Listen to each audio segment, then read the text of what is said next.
শুভ সকাল বন্ধুরা, এই আমি উপরে এসে গেছি ছাদে। কিছু গাছ টাছে জল তো রোজই দিই জানো। কিছু শাক পাতা নিয়ে যাব। আর এই যে মেটে আলু গাছ এতটা উঠে গেছে, এটা মেটে আলু গাছ। আর এটাকে আমরা ফটি আলু বলি, সাদা গোল গোল হয়। এই যেটা এটা পাতাটাও গোল, আলুটাও গোল গোল হয়। উপরেও গোল গোল হবে, সাদা হবে। আর এটা তো কালো, নিচেও কালো হবে, উপরেও কালো হবে।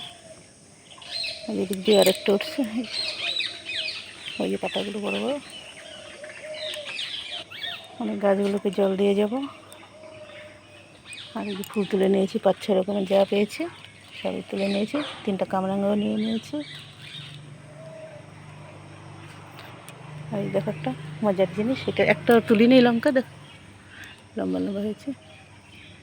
প্রথম গাছে হয়েছে প্রথম লঙ্কা, তুলি নেই একটু। ঠিক আছে, এরকম লঙ্কা সর্বপ্রথম আজ মানে এই বছরই হয়েছে, এরকম হয়নি কখনো। আর বেগুন গাছ থেকে মাথাগুলো না খালি খারাপ হয়ে যায়, দেখো মাথাগুলো কেমন হয়ে যায়। আর এই দুটা অন্য ধরনের পুদিনা। গাঁদা ফুল গাছ তো দেখিয়েছি, যে পরে ফুলগুলো ফুটাতে ভালো হয়। নিয়ে গেছি আজকে তুলে, এই 3-4টা আছে আরও। নীল ফুলও বাড়িতে যাই হোক 4-5টা ফুটে নিয়ে গেছি। কচি ভেন্ডিটা নিয়ে যাবার একটা বড় করেছি, যে দেখিয়েছিলাম, ওটা তুলে নেই, যে এটা ভিতরে আছে।